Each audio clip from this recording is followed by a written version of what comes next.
Kombolcha-Heregebeya railway project is 390-kilometer mega railway project which passes through the most difficult terrain of the Ethiopia. The project has two phases. Phase 1 is 270 kilometers from Avaş to Kombolcha, and the phase 2 is 120 kilometers from Kombolcha to Heregebeya. This big project has 51 bridges, 12 tunnels, 250,000 square meter construction areas, which has 10 stations, 8 transformer areas, and 1 big maintenance and workshop yard.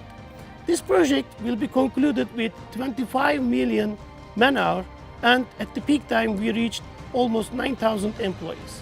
With this project, we believe that it's a sign of the collaboration between two countries, and we wish all the best for Ethiopia.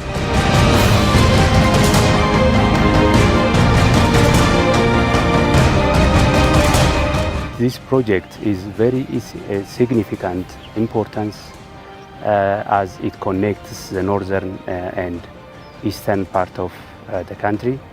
It used to transport passenger and freight, and it's also very important to transport the imported and exported via Djibouti port. We have really a great opportunity for us to work or to participate in this project. We hope we're going to build the future Ethiopian railway. That's why we are saying always we are very proud to be a part of this project.